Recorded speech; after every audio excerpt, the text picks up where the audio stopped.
Hello students, welcome to my YouTube channel Maths Idol. Myself Dr. कविता गुप्ता। बच्चों ये मेरा improper integrals का chapter चल रहा है जिसका आज लेक्चर नंबर 2 है। इससे पहले वाले लेक्चर में बेटा मैंने आपको बताया था कि what are improper integrals, what is point of infinite discontinuity, type 1 improper integral क्या होता है, उसके कौन कौन से केसेस हैं, ये सब मैं आपको सिखा चुकी हूँ। आज इम्प्रॉपर इंटीग्रल्स को ही बेटा टाइप 1 वाले ही जो इम्प्रॉपर इंटीग्रल्स होते हैं उनको सॉल्व करने का एक और आसान तरीका होता है। उसको हम कंपैरिजन टेस्ट 1 लगा के भी सॉल्व कर सकते हैं कुछ क्वेश्चंस को। ठीक है, तो व्हाट इज कंपैरिजन टेस्ट 1 वो सीखेंगे और उसके ऊपर बेस्ड क्वेश्चंस करेंगे। सो लेट अस स्टार्ट बच्चों। जो कंपैरिजन टेस्ट 1 बताने से पहले मैं आपको एक इंटीग्रल सॉल्व कराना चाहती हूँ, because this is a standard integral which is used in questions. तो आपको ये लर्न भी करना है। ठीक है, तो पहले हम इसको इवेलुएट कर लेते हैं, फिर मैं आपको कंपैरिजन टेस्ट का डेरिवेशन और उसके क्वेश्चंस करा दूंगी। तो देखो बेटा मेरे पास इंटीग्रल है a to b d x upon b minus x to the power n। ये आपको याद रखना है कि this integral converges if n is less than 1 and diverges if n is greater than equal to 1। इसको मैं बता देती हूँ कि ये कैसे हुआ है। ये क्वेश्चन इंडिपेंडेंटली भी आ सकता है और इसको आप यूज भी कर सकते हैं क्वेश्चंस में। देखो ध्यान से बच्चों, सबसे पहले ये आइडेंटिफाई कीजिए कि whether it is an improper integral और नॉट। अगर है इम्प्रॉपर तो ये कौन से टाइप का है। तो आप देखिए कि मैं दो चीज़ें चेक करती हूँ हमेशा कि इंटरवल ऑफ इंटीग्रेशन क्या है और फंक्शन बाउंडेड है कि नहीं है। तो देखो इंटरवल ऑफ इंटीग्रेशन तो ए बी दे रखा है, मुझे ए से बी के बीच में करना है इंटीग्रेट, तो वो तो मेरा फाइनाइट है, वो तो बिल्कुल ओके है। अब नीचे मैंने देखा कि रैशनल फंक्शन है तो डिनोमिनेटर कब वैनिश होगा। देखो when b minus x to the power n is 0, यानी कि b इक्वल टू एक्स पे वैनिश हो जाएगा। इसका मतलब function becomes bounded, unbounded sorry, function becomes unbounded when x is equal to b। ठीक है, तो मुझे ये पता चला कि फंक्शन अनबाउंडेड हो रहा है, रेंज ऑफ इंटीग्रेशन जो है वो मेरी ठीक है। तो ये कौन सा इंटीग्रल हो गया, इम्प्रॉपर इंटीग्रल ऑफ टाइप 1 हो गया। और जिस पॉइंट के ऊपर सिंगुलैरिटी आ रही है वो कौन सा होगा, देखो डिनोमिनेटर कब वैनिश हो रहा था, जब x इक्वल टू बी था। तो मेरे पास क्या आ जाएगा, x equal to b is the point of singularity या पॉइंट ऑफ इनफाइनाइट डिसकंटिन्यूटी। तो मेरा ये सिंगुलैरिटी वाला पॉइंट आ गया और ये इम्प्रॉपर इंटीग्रल टाइप 1 आ गया। ये सब बातें मैं आपको लास्ट लेक्चर में करवा चुकी हूँ, काफ़ी क्वेश्चंस किए थे हमने। अब हम इसे इवेलुएट करेंगे। तो मैंने आपको क्या सिखाया था इसको इवेलुएट करते समय, कि जिस पॉइंट पे प्रॉब्लम आ रही है उसको हटा दो। देखो किसने हमें प्रॉब्लम क्रिएट करके दी है, कि x इक्वल टू बी ने, क्योंकि x इक्वल टू बी पे डिनोमिनेटर वैनिश हो रहा था तो हम क्या करेंगे, b को गायब कर देंगे। b की जगह सपोज कर लो मैंने c लिख दिया, और फिर क्या करें, इस c को ले जाओ b पर।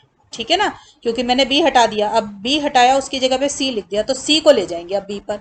आपको पता है कि a से b के बाहर हम जा नहीं सकते, तो हम यहाँ पे क्या ले लेंगे, b माइनस। आपको पता है कि मुझे a से b के इंटरवल में रहना है, तो अगर मैं b प्लस लेती तो b से बाहर हो जाती, b माइनस लूंगी तो b से अंदर ही रहूंगी। ठीक है ना, तो मतलब b माइनस मतलब less than b, clear, b plus मतलब greater than b, right. Right hand limit, left hand limit like that, right. अब ये किसके बराबर आ जाएगा, dx अपॉन यहाँ पे क्या आ जाएगा, b minus x to the power n। अब मैं ये इवेलुएट कर लूंगी, अगर ये लिमिट एग्जिस्ट करेगी तो ये इंटीग्रल कन्वर्ज करेगा, अगर ये लिमिट इनफाइनाइट आ गई निकल कर तो ये डाइवर्ज करेगा इंटीग्रल। यही होता है हमारे पास। So let us evaluate this limit. देखो पहले मैं कंसीडर कर लेती हूँ एक बारी, क्योंकि इसमें काफ़ी चीज़ें हैं, तो पहले हम कंसीडर कर लेते हैं a to c d x upon b minus x to the power n। अब इसको इंटीग्रेट करना है बेटा। देखो ये इसका इंटीग्रेशन n की वैल्यू पर डिपेंड करता है। देखो अगर n इक्वल टू 1 है तो ये बन जाएगा, यहाँ पे देख लो साइड में, d x upon b minus x integral a to c. अगर n इक्वल टू 1 है तो ये, तो 1 अपॉन एक्स का लॉग एक्स होता है, तो इसका आ जाएगा log b minus x with a negative sign, और फिर इस पे मुझे लिमिट लेनी होगी, यही बनेगा ना। तो मैं इसको लिख लेती हूँ log of b minus x, negative sign इसलिए आया क्योंकि एक्स का कोफिशिएंट -1 है। ठीक है ना, तो a टू सी, ये कब आएगा इसका, जब n इक्वल टू 1 होगा। ठीक, और n अगर नॉट इक्वल टू 1 है तो देखो मेरा ये क्या बना, ये वाला इंटीग्रल है ना। देखिए साइड में देख लो, n नॉट इक्वल टू 1 है, तो ये इसका इंटीग्रल क्या होगा, b माइनस एक्स, ये ऊपर जाएगा तो माइनस n। तो आपको पता है कि इसका इंटीग्रल +1 ऊपर और +1, सॉरी b माइनस एक्स नहीं आएगा, जो पावर है वो नीचे आ जाएगी, यही होगा। ठीक है, और क्योंकि x का कोफिशिएंट नेगेटिव है तो इसलिए माइनस बाहर आ जाएगा और इस पर लिमिट लगेगी। यही होना चाहिए बच्चों। जब मेरा n नॉट इक्वल टू 1 है तो मैं इसी बात को यहाँ पे लिख रही हूँ बच्चों, b minus x to the power -n+1 upon minus n plus one with a negative sign और ए टू सी। ठीक, अब देखो जब इसको हम लिमिट लेंगे इसके अंदर तो ये क्या बनेगा, minus of log b minus c, पहले अपर लिमिट लगाई, माइनस माइनस प्लस हो गया लॉग बी माइनस ए। ये कब है बेटा, जब n इक्वल टू 1 है आपके पास। ठीक है, अब देखो n नॉट इक्वल टू 1 के दो केस बनाएंगे बेटा हम, एक बनाएंगे n लेस देन 1 और एक बनाएंगे n ग्रेटर देन 1। देखो n लेस देन 1 है तो इसका क्या मतलब है, 1 माइनस एन ग्रेटर देन 0 है। ठीक है, पावर को ना पॉजिटिव रखना, बस इतना याद रखना है। तो देखो माइनस बी माइनस एक्स है, ठीक, इसको ये minus n plus one power है, यानी कि ये 1 माइनस एन पावर है और 1 माइनस एन ग्रेटर देन 0 है, तो मुझे b माइनस एक्स की पावर पॉजिटिव रखनी है, ये बात याद रखें। तो ऐसे ही लिखकर मेरी पॉजिटिव आएगी, लिमिट मैं नेक्स्ट स्टेप में लेती हूँ। अब ऐसे ही देखो नीचे n ग्रेटर देन 1 का केस बनाऊंगी, तो n ग्रेटर देन 1 है तो n सॉरी ये जो है 1 माइनस एन क्या हो जाएगा आपका, लेस देन 0 हो रहा है। ठीक है, आपको पॉजिटिव पावर रखनी है, क्लियर। तो ये आप कैसे लिखोगे, नीचे ले जाएं इसको, देखो 1 माइनस एन है, मैं इसको लिखती हूँ, ये देखो ऐसे करो इसको, n ग्रेटर देन 1 है तो n minus one greater than 0 होगा ना, तो n माइनस वन की फॉर्म में बना के रखना इसकी पावर। ठीक है, तो देखो b माइनस एक्स की पावर ऊपर माइनस एन प्लस वन है, जब इसको नीचे ले आऊंगी तो ये बन जाएगा n माइनस वन जो कि ग्रेटर देन 0 है, तो b माइनस एक्स की पावर पॉजिटिव रहेगी। ठीक है, ऐसे ही इसको मैंने n माइनस वन लिखूंगी, ये डिनोमिनेटर जो है इसको अगर मैं n माइनस वन लिखूंगी तो नेगेटिव साइन आ जाएगा, वो मैं बाहर वाला ये जो नेगेटिव साइन है इससे कवर कर लूंगी तो इसका हट जाएगा। ठीक है, तो ये इसके बराबर आ जाएगा। क्लियर हो गया, सब बच्चे ध्यान से देखें दोबारा से। ये देखो मेरे पास टर्म थी, यहाँ पे साइड में देख लें सब बच्चे, ये minus n plus one minus n plus one, मुझे ये पता चला कि मेरा n ग्रेटर देन 1 है, तो मुझे n minus one greater than 0 चाहिए, तो मैं इसको n माइनस वन की फॉर्म में लिखूंगी। तो डिनोमिनेटर देखो, पहले डिनोमिनेटर को अगर मैं n माइनस वन लिखती हूँ तो माइनस साइन कॉमन निकालूंगी, जो कि इस वाले माइनस साइन के साथ एब्जॉर्ब हो जाएगा। अब ऊपर जो न्यूमरेटर में लिखी है ये वाली चीज़ b minus x upon this term, इसको मैं क्या करूँगी, नीचे उतार लूँगी। ठीक है, तो ये आ जाएगा b माइनस एक्स, नीचे उतारेंगे तो पावर का साइन चेंज हो जाएगा, तो ये बन जाएगा n माइनस वन। क्लियर हो गया, तो मैंने यही चीज़ यहाँ पे लिखी हुई है, राइट।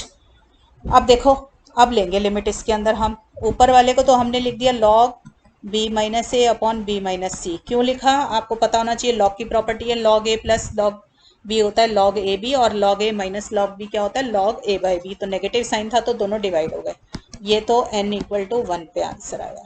ठीक है, और नीचे वाले में अब लो value minus b minus c 1 minus n upon 1 minus n minus, upper limit लगाएंगे तो minus minus plus b minus a 1 minus n 1 minus n, ये n minus n less than 1 पे है बेटा, और उस पर भी लगाओ ऐसे ही n minus one b x की जगह डाला c minus 1 upon n minus one, x की जगह डाला a n minus one.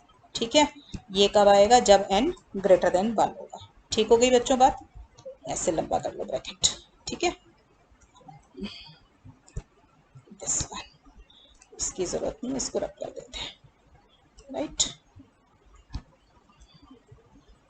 All right class, यहाँ तक सबको क्लियर हो गया। अब लिमिट लेनी है हमारे को, अब हमारे को लिमिट थी हमारी, take the limit c approaches to b minus, यही थी, यानी कि c को b डाल दो।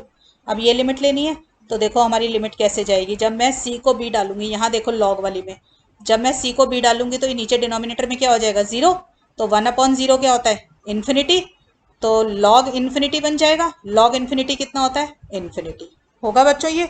तो मैं इसको जरा नीचे लिख दूँ, this is equal to log infinity is infinity जब n 1 है। ये मेरा क्या निकल रहा है यहाँ पे, अब मैंने लिमिट ले ली है, limit c approaches to b minus integral dx upon x b minus x to the power n, ये निकल रहा है। बहुत इंपॉर्टेंट इंटीग्रल है बेटा, 2-3 बारी करोगे तो अच्छे से याद हो जाएगा आपको। सिर्फ इतना याद रखना कि b माइनस एक्स की पावर पॉजिटिव रखनी है, बस इतना याद रखोगे तो आराम से लिमिट लिख लेगी। अब इसमें लगाते हैं लिमिट, देखो यहाँ पे आपने b को c डाला, c अप्रोचेस टू b है ना, तो c की जगह b डाल दो, तो b माइनस बी 0, तो यहाँ पे ये 0 की कोई भी पावर लेंगे ये सारा नंबर क्या आ जाएगा, 0 आ जाएगा यहाँ पे। अब इधर डालोगे तो ये बच जाएगा क्योंकि इसके अंदर हमारे पास c कहीं है ही नहीं, तो मेरा आ जाएगा 0 plus b minus a to the power 1 minus n upon 1 minus n, जब n लेस देन 1 है। अब आगे आ जाओ, नीचे वाले में लो, देखो c की जगह b डालो तो b माइनस बी 0, नीचे डिनोमिनेटर में 0 आ गया तो 1 अपॉन 0 इन्फिनिटी। अब यहाँ पे infinity minus this number, infinity में से बेटा कुछ भी माइनस कर दो रहेगा वो इन्फिनिटी, तो ये सॉरी ये पूरा नंबर क्या रह जाएगा आपका इन्फिनिटी। ठीक है, तो मैं इसकी जगह लिख रही हूँ infinity when n is greater than 1। ठीक है बच्चों, तो मुझे क्या पता चला कि लिमिट जो है n इक्वल टू 1 पर इन्फिनिटी आती है और n ग्रेटर देन 1 पे इन्फिनिटी आती है। इसका मतलब ये वाला जो इंटीग्रल था मेरा given integral, this is divergent when n is equal to 1 and n is greater than 1। और फाइनाइट लिमिट कब निकल कर आ रही है मेरी, जब n लेस देन 1 है। तो ये सिस्टम कन्वर्ज कब करेगा, जब n लेस देन 1 है। ठीक है बच्चों, तो मैं लिख देती हूँ कि this implies limit c approaches to b minus जो है आपका integral dx upon b minus x to the power n a टू c is equal to infinite limit, यानी कि infinity this when n is greater than equal to 1 and is finite limit when n is less than 1. ठीक है, this implies the given improper integral, this one, converges if n is less than 1 and diverges if n is greater than equal to 1. ठीक है बच्चों, तो ये integral बेटा आपको बहुत हेल्पफुल रहेगा बाकी के कोई भी क्वेश्चन को आप सॉल्व करेंगे तब। जैसे फॉर एग्जाम्पल ले लो, आपको मैंने ले लिया इंटीग्रल यहाँ पर 0 to 1 dx upon 1 minus x to the power n। ठीक है, मैंने ये इंटीग्रल दिया, कहीं पे किसी क्वेश्चन में यूज हो रहा है, n को छोड़ो जरा, 3 ले लो। ठीक है, मेरा ये क्वेश्चन है, अगर आपको इसे कहीं यूज करना है या वो है तो आप इसके ऊपर डायरेक्टली लगा के देखो। देखो x को मैं 1 डालूंगी इसके अंदर तो डिनोमिनेटर वैनिश हो जाएगा, तो इसका मतलब ये इम्प्रॉपर इंटीग्रल ऑफ टाइप 1 है and it is of the form b minus x to the power n वाला ही लिख दो जरा। It is of the form a to b dx upon b minus x to the power n, where आपका जो b है वो 1 है और n की वैल्यू 3 है जो कि ग्रेटर देन 1 है। तो हमें क्या पता है कि this integral diverges if n is greater than 1, तो यहाँ पर n 3 है जो कि ग्रेटर देन 1 है, तो इसका मतलब दिस इंटीग्रल डाइवर्जेस, हमें अपने आप डायरेक्ट पता चल गया कि ये इंटीग्रल डाइवर्ज होगा। क्लियर, तो ये इस तरीके से क्वेश्चंस में हेल्पफुल होगा, राइट। अब एक और बता दूं आपको, ये मैंने b माइनस एक्स किया है ना, ऐसे ही सिमिलरली ये आपका होमवर्क होगा, अपने आप करना। सिमिलरली देखो a to b dx upon x minus a हो जाए, x minus a to the power n आ जाए। देखो अब डिनोमिनेटर कब वैनिश होगा, when x is equal to a, इसका मतलब a is the singularity and it is an improper integral of type 1। तो ये भी बेटा कन्वर्ज करता है if n is less than 1, same है जैसे ऊपर था, and diverges if n is greater than equal to 1। तो x माइनस ए हो या b माइनस एक्स हो, कोई सा वाला भी इंटीग्रल हो, तो ये याद रखना है n लेस देन 1 पे फाइनाइट लिमिट आ रही है इसलिए कन्वर्ज करेगा, और n greater than equal to 1 पे डाइवर्ज करेगा। So you have to learn this two things, क्योंकि ये हम क्वेश्चंस में यूज करेंगे, ये वाला भी और जो ऊपर कराया वो वाला भी। ठीक है, दोनों याद रखना। चलो अब हम अपने कंपैरिजन टेस्ट पे आ जाते हैं। कंपैरिजन टेस्ट का मतलब दो चीज़ों को कंपेयर करना, मतलब मेरे पास दो इंटीग्रल्स होंगे, मैं दो इंटीग्रल्स को कंपेयर करूंगी। क्वेश्चन में एक इंटीग्रल तो खुद गिवन होगा और एक जिससे उसको कंपेयर करना है वो हम खुद ढूंढेंगे। ठीक है, आराम से मिल जाएगा आपको कि कैसे मिलता है वो, फिर हम उससे ये उस पर ये कंपैरिजन टेस्ट लगाएंगे। तो देखो बेटा क्या है, suppose a less than b, हम इंटरवल जो है a टू b लेते हैं, तो a छोटा और b बड़ा, and for all x lying between a and b 0 less than equal to f x less than equal to g x, मतलब जो हमारा इंटरवल ए बी है उसके अंदर 0 less than equal to f x less than equal to g x है। इसका मतलब F x का ग्राफ नीचे और जी एक्स का ग्राफ ऊपर। मान लीजिए ये मेरे दो फंक्शंस हैं, तो नीचे वाला एफ एक्स है और ऊपर वाला जी एक्स है। जी एक्स बड़ा है और एफ एक्स छोटा है for all x in the interval a b. ठीक है, f and g both are integral over a to x. ठीक है, integrable over a to x, ये आपको दे रखा है कि एफ और जी दोनों के दोनों इंटेग्रेबल हैं ओवर ए टू एक्स।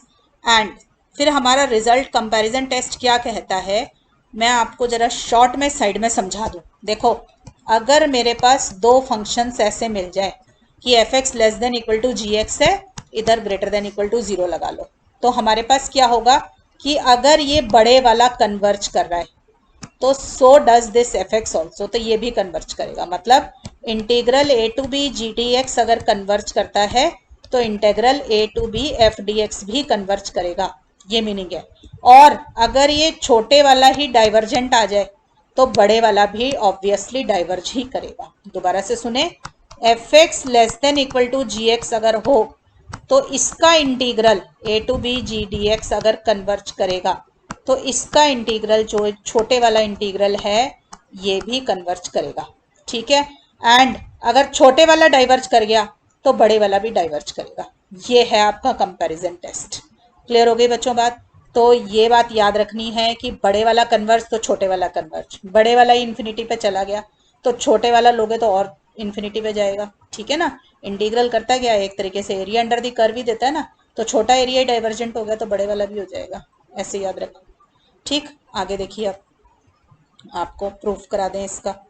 मैंने ये यहाँ पे यही वाली स्टेटमेंट लिखी हुई है। अच्छा, एक बात और याद रखनी है कि अगर बड़े वाला कन्वर्ज कर रहा है तो छोटा कन्वर्ज करेगा और छोटे की जो वैल्यू आएगी वो लेस देन इक्वल टू बड़े वाले की वैल्यू होगी। ठीक है, और दूसरा मैंने आपको बता दिया इसका प्रूफ। देखो बेटा, मुझे ये बात दे रखी है कि x line between a and b और f और g दोनों इंटेग्रेबल हैं a टू x में। अगर ये इंटेग्रेबल हैं यानी कि a to x f d x and a to x g d x, जहाँ पर भी फंक्शन इंटेग्रेबल है ये पूरे के पूरे मेरे, अभी तक तो हमें कंफर्म हो गया कि ये मेरे इनकी जो लिमिट होगी वो एग्जिस्ट कर रही होगी। ठीक है, एंड मतलब इसमें तो ये प्रॉपर की तरह ही बन जाएंगे। और x to b f d x and x to b g d x, यहाँ पर इम्प्रॉपर इंटीग्रल की बात आ सकती है और हमारी इनइक्वालिटी सिंगुलैरिटी निकल कर आ सकती है। ठीक है ना, ऊपर वाले तो मेरे को पता है कि ये एग्जिस्ट कर ही रहे हैं तो इनका तो आंसर मेरा निकल आएगा। तो नीचे वाले में मेरे को x से b का मुझे नहीं पता कि ये मेरे को डाइवर्जेंट लिमिट देगा या ये भी कन्वर्जेंट होंगे। देखो, ऐसा नहीं है कि इम्प्रॉपर इंटीग्रल है तो इसका मतलब ये है कि ये कन्वर्ज ही करेगा या डाइवर्ज ही करेगा। प्रॉपर वाले का हमें पता है वो कन्वर्ज करेगा। ठीक है ना, जो इम्प्रॉपर वाले हैं वो हो सकता है कन्वर्जेंट हो सकता है डाइवर्जेंट हो। तो मुझे नहीं पता x to b f d x और x to b g d x ये दोनों के दोनों जो हैं इम्प्रॉपर इंटीग्रल अगर है तो कन्वर्ज कर रहे हैं या डाइवर्ज कर रहे हैं। तो मैंने मान लिया कि सपोज अगर ये इम्प्रॉपर इंटीग्रल है तो सपोज कर लो बी इसकी कोई भी एक सिंगुलैरिटी है। ठीक है, हमने कोई भी एक सिंगुलैरिटी मान ली। तो अब देखो, a to b g d x converges तो हमने ले रखा है। ठीक है, तो हमें शो करना है कि a to b f d x also converges, मतलब बड़े वाला कन्वर्ज कर रहा है तो छोटा भी कन्वर्ज कर रहा है। तो बड़ा हमने मान लिया कि ये कन्वर्जेंट है, हम शो करेंगे कि छोटे वाला भी कन्वर्जेंट होगा। ठीक है, दूसरा वाला ऑब्वियस रिजल्ट हो जाएगा कि अगर छोटा डाइवर्जेंट है तो बड़ा भी डाइवर्जेंट है, वो अपने आप हो जाएगा, वो तो ऑब्वियस हो जाएगा ना। इसको प्रूफ कर देते हैं। तो देखो कैसे करेंगे। आपको क्वेश्चन में दे रखा है एफ एक्स और जी एक्स दोनों के दोनों ग्रेटर देन 0 है। ठीक है, इसका मतलब जी एक्स जो होगा इस वाले इंटरवल में मोनोटोनिकली इंक्रीजिंग हो जाएगा। इंटरवल ए बी के अंदर ग्रेटर देन 0 है, सारा का सारा ऊपर की तरफ लाई कर रहा है आपका फंक्शन एक्स एक्सिस के ऊपर। तो हमने क्या, और f x less than equal to g x दे रखा है, तो हमारा ये जो इंटीग्रल होगा a to x g d x ये हो गया मोनोटोनिकली इंक्रीजिंग। ठीक है, अगर मोनोटोनिकली इंक्रीजिंग है तो ये आप देखो जरा, हमारे को ये पता है कि a to b g d x जो है ये कन्वर्ज करता है आपका, ये हमने ये देखो ये ले रखा है ना, a to b g d x converges. अगर ये कन्वर्ज कर रहा है तो जो इसकी डेफिनेशन है वो यही होती है कि b पे सिंगुलैरिटी है तो b को हटा दो, तो b की जगह पे x लिख दिया और x को कहाँ ले गए, b माइनस पर, तो ये लिमिट इसका मतलब एग्जिस्ट करती है और कोई फाइनाइट रियल नंबर निकल कर आती है। ठीक है, तो वो फाइनाइट रियल नंबर हमारा क्या होगा इसके अंदर जब भी निकालोगे, क्योंकि ये मोनोटोनिकली इंक्रीजिंग है आपका, तो इसका मतलब इस फाइनाइट नंबर निकल रहा है, चीज़ बढ़ती जा रही है, आपको पता है कन्वर्ज कर रही है, कन्वर्ज कर रही है तो इसका मतलब उसके पास सुप्रीमम होगा। ठीक है ना, तो supremum of a to x g d x a less than x less than b, यही होगा क्योंकि मोनोटोनिकली इंक्रीजिंग है। अगर ये बाउंड ना हो रहा होता तो ये तो इंक्रीज होता जाएगा। हमें पता चला कि ये लिमिट एग्जिस्ट कर रही है, इसका मतलब ये कहीं ना कहीं तो कन्वर्ज करता है, कहीं ना कहीं तो जाके रुकेगा, तो वो किस पॉइंट पे रुकेगा, सुप्रीमम पे रुक जाएगा। ठीक है, ऐसे ही बेटा आपने लेना है कि similarly a to x f d x भी मेरा मोनोटोनिकली इंक्रीजिंग है क्योंकि f x greater than equal to 0 दे रखा है हमारे को। ठीक है, तो ये भी मेरा एक मोनोटोनिकली इंक्रीजिंग हो गया। और मुझे ये पता है कि f x less than equal to g x है। अब आपको ये बात याद होनी चाहिए कि मैंने रीमान इंटीग्रेशन के चैप्टर में आपको करा रखा है कि अगर f x less than equal to g x है तो इसका integral less than equal to इसका इंटीग्रल होगा। ठीक है, ये मैंने रीमान के चैप्टर में कराया। तो a to x f d x less than equal to a to g d x होगा, और ये नेचुरल सी बात है a to x g d x मेरा less than equal to a to b g d x होगा। क्यों होगा, देखो ऊपर, ये देखो यहाँ पे क्या निकला है हमारा, a to b g d x is equal to supremum of this set. ये देख रहे हो, यहां से रीड करो पहले, a to b g d x, let me change the ink. ये देखो, a to b g d x is equal to supremum of this set a to x g d x. Supremum means least upper bound. मैं आपको बताती हूँ supremum में दो बातें होती हैं, लीस्ट अपर बाउंड, मतलब ये लीस्ट भी है और अपर बाउंड भी है। ध्यान से देखें, अगर अपर बाउंड है, u is the upper bound, तो u की तरफ ये ग्रेटर वाला सिंबल होता है। ठीक है, तो मेरे अगर ये अपर बाउंड है, ये अपर बाउंड है, upper bound of this set है, तो इसकी तरफ ग्रेटर का सिंबल आना चाहिए। ठीक है ना, ये मेरा u बन गया ना, इसकी तरफ मेरा ग्रेटर का सिंबल आना चाहिए। तो मेरा a to b g d x should be greater than a to x g d x आना चाहिए। क्लियर, इसके ऊपर मैंने अपर बाउंड की डेफिनेशन लगा दी, तो मैंने वही बात लिखी है। ये देखो, a to b g d x की जगह पे ग्रेटर का सिंबल आ गया और a to x g d x ये आ गया। और ये कैसे आया a to x f d x, क्योंकि मैंने रीमान के चैप्टर में आपको कराया कि f x less than equal to g x है, तो integral a to b x, मतलब इसका जो इंटीग्रल होगा वो लेस देन इक्वल टू इसका इंटीग्रल होगा। ठीक बच्चों, ये मैंने सारी बातें लिख दी, यहाँ पर मैंने पूरा यही बता दिया है आपको ऑलरेडी। तो हमें पता चला कि लेट एक्स, ये जो x approaches to b minus a to x f d x है, ये एग्जिस्ट भी करता है and is less than equal to this limit. ठीक है, और अगर ए टू बी एक्स, इसका मतलब अगर ये लिमिट एग्जिस्ट करती है तो इसका मतलब ये कन्वर्जेंट है। ठीक है ना, तो a to b f d x converges and is less than this, यही हमें शो करना था। ठीक है, ये देखो, जो लिमिट एग्जिस्ट करती है और वो फाइनाइट है, तो इसका मतलब उसका कॉरेस्पॉन्डिंग इंटीग्रल कन्वर्ज करता है। ये तो हम आपको इस चैप्टर में शुरू से बताते आ रहे हैं, तो हमारा ये प्रूफ हो गया यहाँ पे। अब देखो बेटा, क्वेश्चंस में इस्तेमाल करने के लिए आपको ये बात याद होनी चाहिए कि बड़े वाला इंटीग्रल कन्वर्जेंट है तो छोटा भी कन्वर्जेंट है, और छोटे वाला अगर डाइवर्जेंट है तो बड़े वाला भी डाइवर्जेंट है। अच्छा, ऊपर का जो पूरा मैंने सॉल्व किया, प्रूफ दिया, वो लिया करा है जब मेरे को zero less than equal to f x less than equal to g x है। तो इसी को अगर मैं रिप्लेस कर दूं, लेस की जगह ग्रेटर का साइन कर दूं, तो zero greater than f x greater than g x हो जाएगा। फिर उसमें क्या करना बेटा, ए टू एक्स को रिप्लेस कर देना ऊपर, पूरा जो सॉल्यूशन आपको मैंने ऊपर कराया है प्रूफ, उसमें ए टू एक्स को रिप्लेस कर देना एक्स टू बी से। ठीक है, तो सेम ऊपर वाला ही आपका जो है कंपैरिजन टेस्ट इस पे भी होल्ड कर जाएगा। तो ये आपको सिर्फ इतना कहना चाहता है कि ऐसा कोई ज़रूरी नहीं है कि f x less than equal to g x पे लगेगा। आप एफ एक्स ग्रेटर देन, क्योंकि देखो हुआ कुछ नहीं है ना, f x greater than equal to g x है, तो मैंने पूरे में ग्रेटर लगाया, तो ऊपर जब प्रूफ करो तो ए टू एक्स की जगह एक्स टू बी लिख देना, उस पर भी होल्ड कर जाएगा comparison test. Clear, but questions में हम जब भी कर रहे होंगे ना, तो यही वाला हेल्पफुल रहेगा हमारे लिए। अब देखो बेटा, इसके ऊपर क्वेश्चंस करते हैं हम। ठीक है, सपोज कर लीजिए मेरा क्वेश्चन है 0 to pi d x upon this. मैं आपको थोड़ा सा बता दूं कि जनरली ये ना साइन के क्वेश्चंस, कॉस के क्वेश्चंस, इनको सॉल्व करने के काम आता है, क्योंकि उसमें ना हमारे पास सबको पता है ना कि हम वो बना लेते हैं, mod sine theta less than equal to 1 होता है आपके पास, इस तरीके की चीज़ें बन जाती है ना हमारे पास, तो वहाँ पर हमारे को ये कंपैरिजन टेस्ट बहुत यूजफुल होता है। तो let us see one question on it. देखो, आपको ये क्वेश्चन दिया, सबसे पहले तो ये पहचान होनी चाहिए कि ये इम्प्रॉपर है भी कि नहीं है। अगर ये इम्प्रॉपर है तो ये टाइप 1 का है या टाइप 2 का है, आपको पहले ये पता होना चाहिए।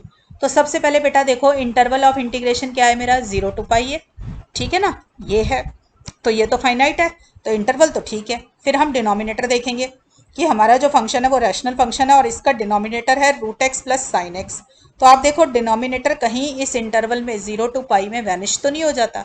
तो आप देखो, पहले आपने एक्स को 0 डाला तो रूट 0 प्लस साइन 0 आ गया विच इज इक्वल टू 0, तो denominator vanishes when x is 0। अब जरा ये पाई डाल के देखो, तो मेरा आएगा root pi plus sine pi. तो रूट पाई तो मेरा 0 नहीं है, साइन पाई मेरा जरूर 0 है, तो पाई पे तो नहीं हो रही प्रॉब्लम।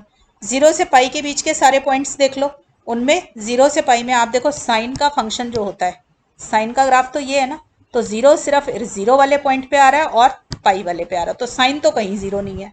और रूट एक्स जो होगा, नेचुरल सी बात है, 0 से पाई के अंदर कोई ना कोई फाइनाइट वैल्यू ले रहा है, तो ये भी 0 नहीं आ रहा, मतलब अदर देन 0 वैल्यू ले रहा है, तो ये भी जीरो नहीं है। तो इसका मतलब zero is the only point of singularity, और कोई सिंगुलैरिटी मेरे इसके अंदर इंटरवल में नहीं है। ठीक है, तो zero is the only singularity and function becomes infinite when x is equal to zero, so it is an improper integral of type 1। इतना तो मुझे समझ आ गया। अब मेरे को इसको सॉल्व करना है, तो या तो वही तरीका, लिमिट जो जीरो प्रॉब्लम क्रिएट कर रही है, तो जीरो की जगह a डाल दो और a को जीरो पे ले जाओ और लिमिट निकालो। बट अब इंटीग्रेशन टफ होनी शुरू हो जाएगी हमारी, तो हम कोई और आसान तरीका ढूंढ रहे हैं। तो मैं आपको एक कंपैरिजन टेस्ट आज करा रही हूँ, एक नेक्स्ट क्लास में कराऊंगी, तो आपके क्वेश्चंस देखना कंपैरिजन टेस्ट से बहुत जल्दी हो जाएंगे सॉल्व। ठीक है, दूसरी बात, एग्जाम में क्वेश्चन होता है test the convergence of the following improper integral, बस इतना ही होता है। उसमें कुछ नहीं लिखा होता कि आपको डेफिनेशन से करना है, आपको टेस्ट से करना है, ये सब आप खुद आइडेंटिफाई करेंगे। तो देखो जरा, आपको पता है, आपको दे रखा है root x plus sine x और इंटरवल आपका 0 to पाई है, यानी कि 0 से आगे। तो क्या ये हमेशा greater than equal to root x होगा इन द इंटरवल दिस? होगा हमेशा। देखो साइन एक्स का जो ग्राफ होता है वो तो ऐसे होता है ना, तो यहाँ पाई है, यहाँ 0 है, तो 0 से पाई के अंदर तो जो साइन का ग्राफ है वो अबव दी एक्स एक्सिस है। अबव एक्स एक्सिस मतलब ग्रेटर देन 0 है। ठीक है, तो सिर्फ x इक्वल टू 0 और x इक्वल टू पाई पे वो 0 होता है, बाकी तो सब ग्रेटर देन 0 है। तो root x plus sine x is always greater than root x plus in the interval 0 to pi. तो 1 upon root x plus sine x क्या होगा, दिस लेस देन हो जाएगा। आपको पता है रेसिप्रोकल लेने पर और नेगेटिव साइन लगाने पर मेरा जो है इनइक्वालिटी का साइन चेंज हो जाता है। ठीक, अब ये क्या चीज है बेटा मेरा, ये तो मेरा गिवन फंक्शन एफ एक्स था, इसको मैंने एफ एक्स लिख लिया और इस वाले फंक्शन को मैंने जी एक्स मान लिया। ठीक है, ऑब्वियसली दोनों के दोनों फंक्शन मेरे ग्रेटर देन इक्वल टू 0 हैं। ठीक है, इंटरवल ही 0 to पाई दे रखा है हमारे को। रूट एक्स का ग्राफ ऐसा होता है। ठीक है, ये भी ग्रेटर देन 0 है और साइन एक्स भी आपने देख लिया एक्स एक्सिस के ऊपर है, तो दोनों फंक्शन ग्रेटर देन 0 तो मेरे हैं इस इंटरवल के अंदर। क्लियर हो गई बात?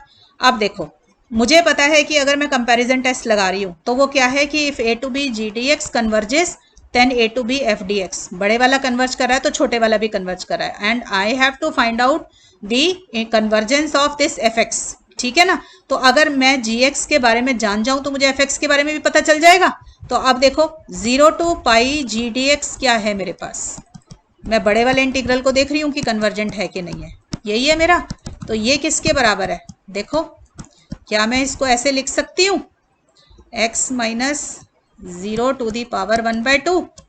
ठीक है, तो अभी अभी आपको मैंने क्या बताया कि a to b dx upon x minus a to the power n हो तो ये कब कन्वर्ज करता है, if n is less than 1 and divergent if n is greater than equal to 1। ये अभी अभी ऊपर लिखवाया, तो ये किस फॉर्म का, इसी फॉर्म का है, x minus a to the power n form का।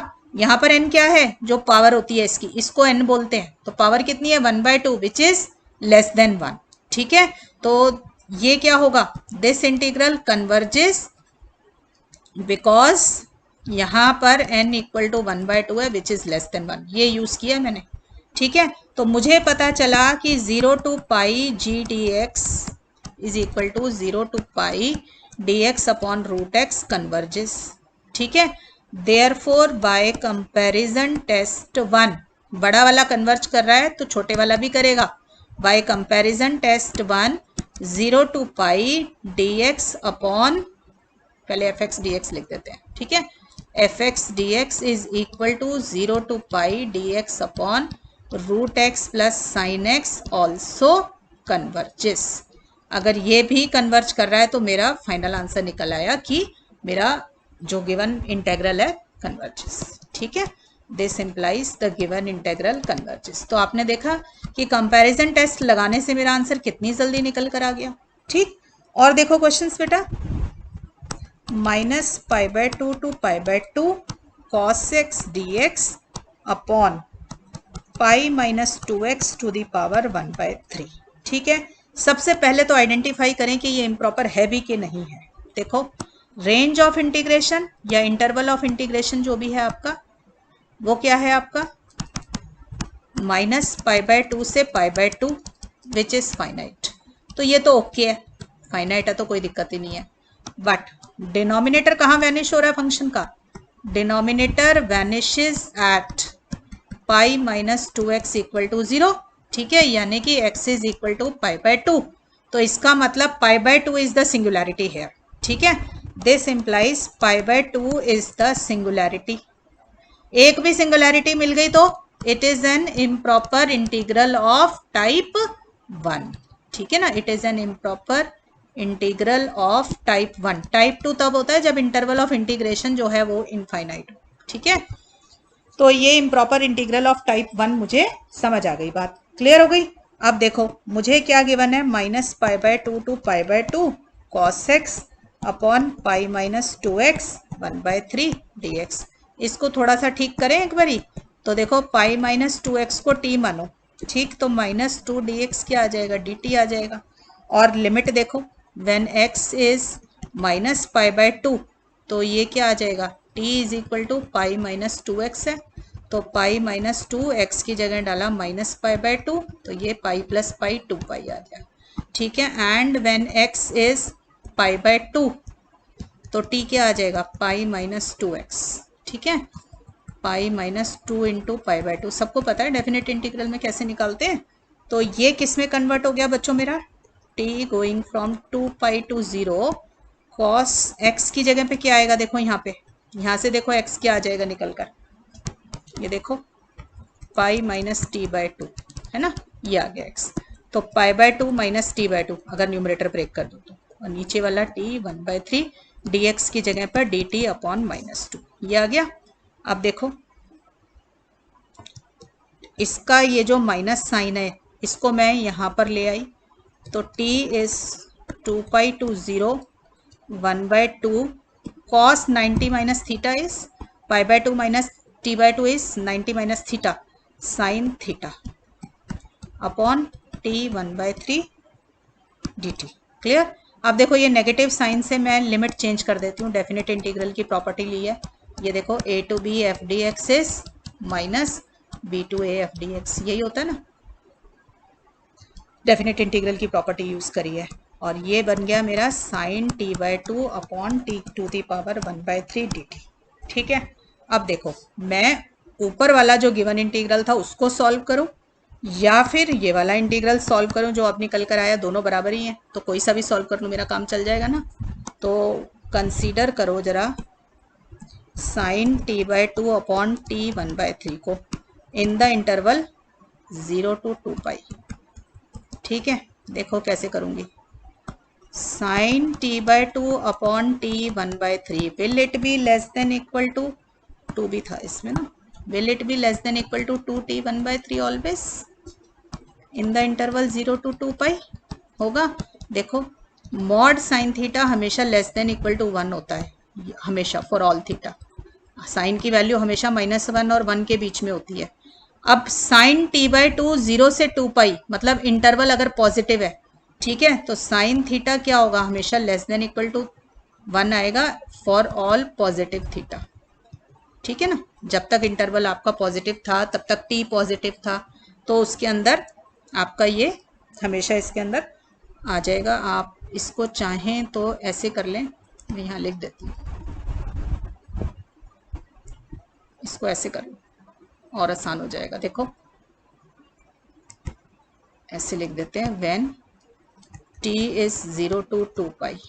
ठीक है, तो t बाय 2 क्या हो जाएगा, 0 से पाई के अंदर। ठीक है, तो देखो t बाय 2 अगर 0 से पाई के अंदर है तो मेरा इतना ग्राफ हो गया ना, इतना ग्राफ हो गया, 0 यहाँ पे होता है, पाई यहाँ होता है, साइन के अंदर तो ग्रेटर देन 0 है ना, ऊपर अबव दी एक्स एक्सिस है, तो ये sine is positive in 0 to pi.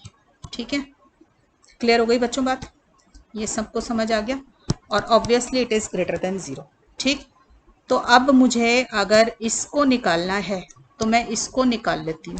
ठीक है, मतलब fx का आंसर निकालना है तो मैं क्या करूँगी, gx का आंसर निकाल लूँगी ताकि कंपैरिजन टेस्ट लग जाए। ठीक, नाउ मेरा इंटीग्रल की लिमिट थी 0 से pi, 0 to pi 1/2 to the power t 1/3 converges because it is of the form, फिर से देखो, it is of the form a to b dx upon x minus a to the power n, where a क्या चीज़ है आपका, 0 है, n क्या है आपके पास बच्चों यहाँ पे 1/3 है।